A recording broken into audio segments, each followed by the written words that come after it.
5 des plus grosses critiques faites à Marvel, ou plus précisément au MCU, Marvel Cinematic Universe. Comme vous le savez, Marvel aujourd'hui, c'est très compliqué en termes de qualité de projet. Tout récemment, il y a eu Ant-Man and the Wasp Quantumania qui est sorti au cinéma. Donc le film est extrêmement critiquable. J'ai fait une critique à ce sujet sur la chaîne, n'hésitez pas à aller voir. Mais voilà, une ouverture de phase 5 qui est, comment dire, très décevante. Et avec tout cela, eh bien, énormément de gens cassent du sucre sur Marvel. Moi le premier, bien que je sois un grand fan du MCU. Et du coup, je me suis amusé à me balader un peu sur Internet et à retrouver un peu les grosses critiques qui sont faites auprès de Marvel Studios. Donc dans cette vidéo, on va parler de quelques-unes de ces critiques. Je ne vais pas toutes les faire parce qu'il y en a énormément.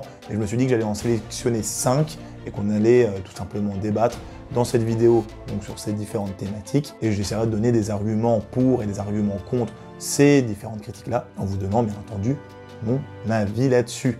Donc j'espère que vous êtes confortablement installés dans votre vaisseau multiversel. Vous êtes dans le Ludoverse, l'univers qui se balade d'univers en univers. Donc accrochez-vous bien à votre siège, car c'est parti. Commençons avec une des critiques qui revient le plus souvent, donc les scénarios qui sont répétitifs et prévisibles dans les productions Marvel Studios. C'est effectivement quelque chose qu'on pouvait retrouver énormément donc, dans le pré-Endgame, on va dire le pré-Avengers Endgame, notamment avec les films Iron Man, Thor ou Captain America, dans lesquels on pouvait notamment retrouver des ennemis qui avaient les mêmes pouvoirs et les mêmes capacités que le personnage principal.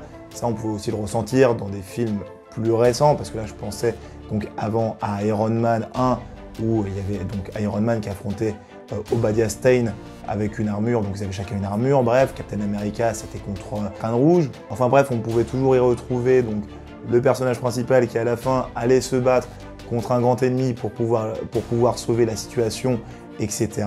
Ce qui pouvait donc rendre le tout répétitif et assez prévisible, comme vous vous en doutez. On se disait qu'à la fin, forcément, ce personnage-là va affronter ce personnage-là, parce que voilà, tout le scénario fait que les deux vont se taper dessus à la fin. Et que bien entendu, à la fin, c'est le héros qui gagne, à chaque fois d'une manière assez similaire. Sauf qu'aujourd'hui, donc ça, moi je pense que cette critique, on peut la retirer, a priori. Et le souci aussi avec cette formule-là, c'est que les affrontements finaux, donc il y avait toujours des affrontements finaux dans les anciens projets, ou même dans certains des projets aujourd'hui, et ils ont même réussi, je trouve, à gâcher d'une certaine manière, bien que cette série soit incroyable. Donc je parle bien entendu de WandaVision, où au final, toute l'intrigue s'est terminée avec un affrontement entre Agatha Harkness et Wanda Maximoff, donc la sorcière rouge, alors qu'on aurait pu très bien se passer d'un affrontement final dans cette série-là, au vu de ce qui nous avait été livré dans les épisodes précédents. Mais, comme je le disais précédemment, ce problème-là a un tant soit peu été corrigé. Je trouve d'ailleurs avec une série qui a suivi, donc la série Loki, où ça ne s'est pas vraiment fini sur un affrontement. Il y a aussi d'autres séries comme She-Hulk, bon, bien que beaucoup de gens aient critiqué cette dernière, elle ne s'est pas terminée en affrontement, ça a été plus un final en mode méta, et ça ne nous fait pas de mal de voir des choses assez différentes comme ça. Après, il y a la majorité des films et séries de la phase 4, où ça se passe toujours comme ça. On peut penser à Spider-Man No Way Home, Shang-Chi ou encore Black Widow, et il faut vraiment qu'il y ait une réinvention de tout cela dans les prochains projets. Passons au second point, le fait qu'il y ait trop de films et de séries.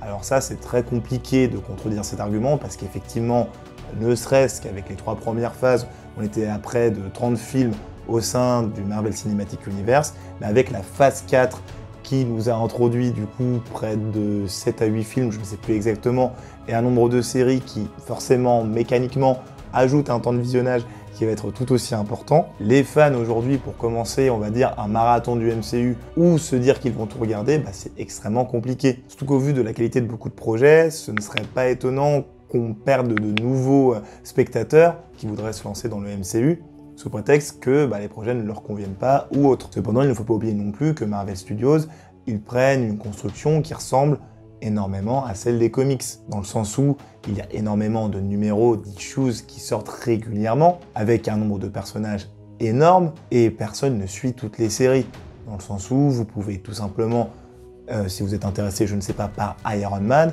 juste regarder les films Iron Man en ajoutant donc les films dans lesquels il apparaît, donc comme Avengers ou Spider-Man Homecoming, et même si vous n'avez pas l'entièreté des intrigues, vous pouvez quand même suivre juste le personnage que vous appréciez et laisser de côté tout le reste. Après, bien entendu, les nouveaux spectateurs, s'ils sont intéressés par d'autres personnages, peuvent rattraper leur retard en regardant d'autres projets en fonction des persos qui les intéressent et ainsi de suite. Et de toute façon, c'est le fonctionnement des comics, il va bien falloir s'y faire, étant donné que Kevin Feige veut que Marvel Studios recopie intégralement, on va dire, le fonctionnement de ces derniers en ayant plus de 80 ans de films estampillés Marvel Studios. Donc ça n'est pas prêt de s'arrêter, sauf si la qualité continue de diminuer comme ils le font actuellement. Troisième point, des adaptations non fidèles aux comics. Il y a énormément de personnages qui ont été entre guillemets détruits.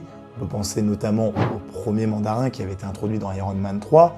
Après, ils ont corrigé tout ça avec Shang-Chi, mais à l'époque, il a fallu attendre 5 à 8 ans avant qu'on ait le vrai mandarin, si on peut l'appeler comme ça, même s'il y a des libertés qui ont été prises, étant donné que le mandarin n'est pas le père de Shang-Chi normalement dans les comics. Et si on pense tout récemment à MODOK, qui nous a été introduit dans Ant-Man 3, et bien là aussi ça n'a rien à voir, ce n'est pas le Yellow Jacket qui devient MODOK dans les comics. Sauf qu'en même temps, qui dit adaptation, dit réinvention, et on ne peut pas à chaque fois refaire la même chose. Parce que pour moi, une adaptation, ce n'est pas forcément reprendre chaque case d'un comics pour en faire un copier-coller sur grand écran. Ce n'est pas du tout ça. Chaque réalisateur est censé apporter sa patte, même si chez Marvel Studios, c'est un peu plus compliqué parce que les réalisateurs sont un peu enfermés dans le carcan Marvel, mais dans tous les cas, il faut apporter des choses différentes et apporter sa vision aux personnages des comics, ce qui permet en plus de les moderniser, étant donné que les personnages de comics sont extrêmement vieux et les histoires d'avant ne seraient pas adaptées aux histoires d'aujourd'hui. Quatrième point, l'humour. Alors là, c'est vrai qu'effectivement, c'est une grosse critique qui est faite auprès de Marvel, étant donné que la majorité de leurs films, enfin tous leurs films, sont orientés humour. Enfin, quand je dis orientés humour, il y en a énormément qui peuvent effectivement casser le rythme, nous sortir du film et nous sortir des enjeux qui sont mis en place. L'exemple le plus récent qui me vient en tête, c'est avec Thor 4, pour lequel il y avait une quantité d'humour qui pouvait être d'ailleurs extrêmement lourd et qui nous faisait perdre totalement les enjeux. Et puis, ce qu'on pouvait retrouver dans Thor 4, on pouvait le retrouver aussi dans plein d'autres projets dans lesquels ce n'était pas forcément extrêmement bien dosé. Et là-dessus, c'est compliqué de trouver un contre-argument. Bien qu'il y ait pas mal de blagues qui fonctionnent, c'est des blagues grand public, donc pour attirer un grand public bien entendu. Et puis moi, pour ma part, ça m'est arrivé de rigoler à quelques blagues par-ci par-là, même à beaucoup de blagues d'ailleurs. Mais c'est vrai que ça peut être extrêmement pénible lorsqu'on arrive à un climax de film et qu'on nous balance une petite blague par-ci, une petite blague par-là. Ça peut effectivement tout casser lorsque c'est mal dosé et mal utilisé. Et puis cinquième point pour conclure cette vidéo, le problème de l'univers partagé. Parce que Marvel Cinematic Universe, bien entendu, c'est un univers partagé dans lequel donc, Iron Man peut checker Spider-Man dans un autre projet, Spider-Man peut aller dire bonjour à Nick Fury dans un autre, et ainsi de suite. Et le souci avec ça, donc la critique qui est faite, c'est que les films ne peuvent plus fonctionner de manière indépendante. On ne peut plus avoir d'aventure isolée sans qu'un autre personnage qu'on a déjà vu apparaisse dans les projets. Ce qui empêche certains personnages de vivre leurs aventures par eux-mêmes. Je parlais du Spider-Man du MCU précédemment, et on voit bien qu'effectivement, ce personnage-là, qui peut bien entendu agir de lui-même, est toujours drivé par un mentor. Donc dans le premier, c'était Iron Man. Dans le second, c'était Mysterio, et dans le troisième, c'était Doctor Strange. Mais voilà, Peter Parker était dépendant des autres personnages, ce qui empêchait malheureusement d'avoir une histoire centrée exclusivement sur lui. Sauf qu'en même temps, on parle d'univers partagé, mais c'est d'autant plus bizarre si, dans un univers comme le Marvel Cinematic Universe, on n'a pas d'autres personnages qui viennent dans d'autres projets, parce que lorsqu'il y a de grands défis, de grands ennemis, ça paraît logique qu'on fasse appel à d'autres personnages pour avoir un petit peu d'aide et ne pas les appeler, sauf si on sort des pirouettes scénaristiques X ou Y, pourrait paraître un peu étrange ou incohérent. Mais au-delà de ça, c'est assez dommage parce que ça peut nous empêcher d'avoir de bons films centrés sur un seul perso et avoir aussi ce caractère un peu épisodique de chaque projet Marvel.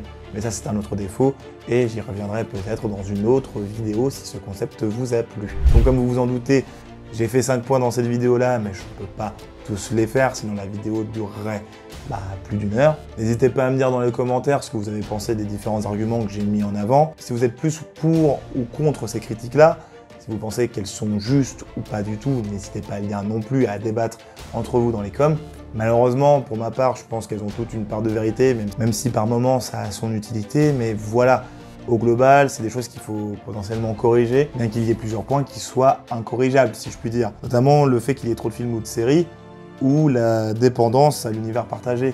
Mais là, c'est logique aussi. Enfin, plus ça va avancer, plus on aura de projets, plus il y aura de personnages et forcément, plus il y aura d'entraide, de crossover et j'en passe. Donc voilà, c'est malheureusement le monde du Marvel Cinematic Universe et plus largement le monde des comics. Donc voilà les guys, pour bien conclure cette vidéo, abonnez-vous, partagez-la et lâchez un like, cela permettra de donner de la visibilité à la chaîne. Vous pouvez me suivre sur mes divers réseaux sociaux que sont Twitter, TikTok et Instagram, je publie régulièrement donc n'hésitez pas à aller voir. Si vous préférez écouter juste l'audio d'une vidéo, eh bien j'ai sorti le podcast appelé le Ludoverse Podcast qui est disponible sur Spotify et Apple Podcast, donc dans lesquels vous pouvez retrouver mes vidéos au format audio, donc beaucoup plus simple pour l'écoute, je pense, en fonction de telle ou telle situation. Donc n'hésitez pas à aller jeter un coup d'œil et à mettre les 5 étoiles, cela permettra au podcast d'être mieux référencé. Il ne reste plus qu'à vous souhaiter une bonne journée, un bon après-midi et une bonne soirée dans l'ordre que vous voulez, et je vous dis à la prochaine dans le Ludoverse, le seul univers dans lequel tout se passe. À la prochaine les guys, salut!